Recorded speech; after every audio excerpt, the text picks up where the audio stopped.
Well, President Obama says no to the Keystone XL pipeline. That project was expected to allow for the transfer of 800,000 barrels of crude oil a day from Canada to the Gulf of Mexico, then shipped around the world. Supporters said it would increase jobs and lower gas prices. Opponents say it was an environmental disaster waiting to happen. The White House says rejecting the Keystone XL pipeline puts the U.S. in a stronger position when President Obama heads to climate talks in Paris later this month. That was also announced today. For more on the political ramifications of this and other stories from the Capitol, we welcome in Newsmax Chief Washington correspondent John Gizzi. John, great to see you. Great to be here. Thanks for having me. All right, well, the president continues to make decisions that promote an agenda of fighting climate change during his last year in office. If the president is so environmentally friendly, why did he do this years ago? Well, again, this is the big question. On Capitol Hill, no one was surprised with the president's answer. The fact that he had delayed it so long when studies came back showing it wasn't an environmental threat were beside the point.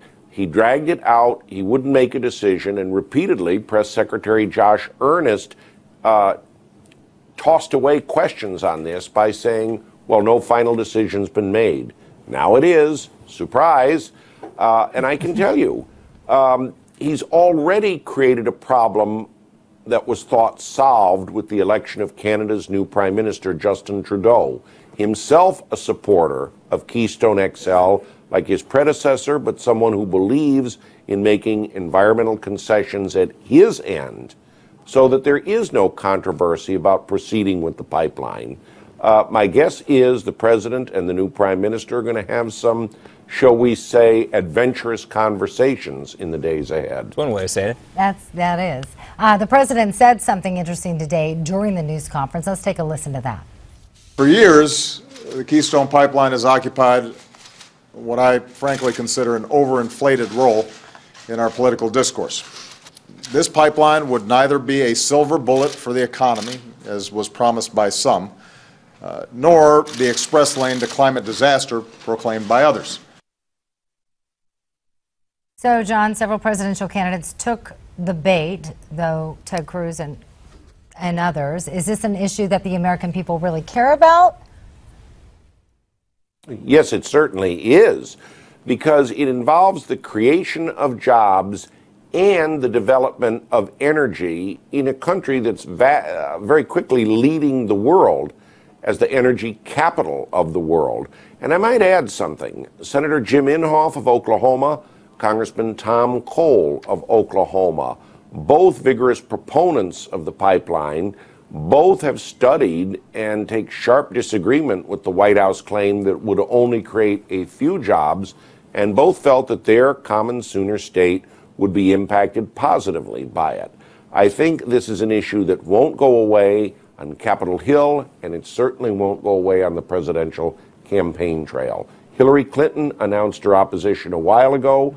I think we're going to hear some spirited debates about this as we proceed. I'm sure we will. Well, in the short time that we have remaining, we want to talk about Senator Marco Rubio. He won a major victory in the campaign, getting the endorsement of billionaire hedge fund manager Paul Singer. The problem, though, for some is that Paul Singer is a supporter of gay marriage. Rubio openly opposes that.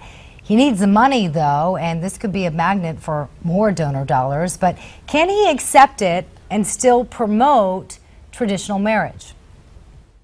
All right.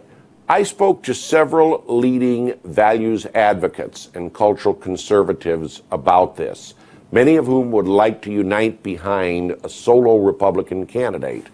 Colin Hanna of Let Freedom Ring, the premier values advocate in Pennsylvania and a national figure in his own right among cultural conservatives, said he does owe his supporters an explanation of this, but he said it could well be that Mr. Singer wants to go with a winner. He backed Mitt Romney last time to the tune of $3 million, and Mr. Romney's views are solidly in favor of traditional marriage, as are Senator Rubio's. Mr. Hanna said while this certainly was something that he paid attention to and was concerned about, he was very favorably disposed toward Marco Rubio at this point.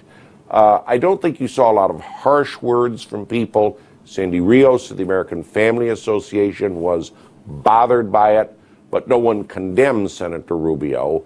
And they just said if he stays the course and stays with his own views, they'd be satisfied. All right, well, we were see. going to ask you, John, we're out of time now, but we were going to ask you if Paul Ryan had a good week in Washington, if he was able to get the John Boehner stench out of the Speaker's office and out of the Capitol, literally and figuratively. We'll leave the audience hanging on that one. We'll talk to you next week. Newsmax Chief Correspondent. Okay, to be continued. That's right. Yes. John Gizzi, thanks so much for being with us. Just ahead on Newsmax Now, did Bush 41 really call Vice President Dick Cheney an iron ass or Donald Rumsfeld an arrogant fellow? The author of a new book responds after printing those controversial statements.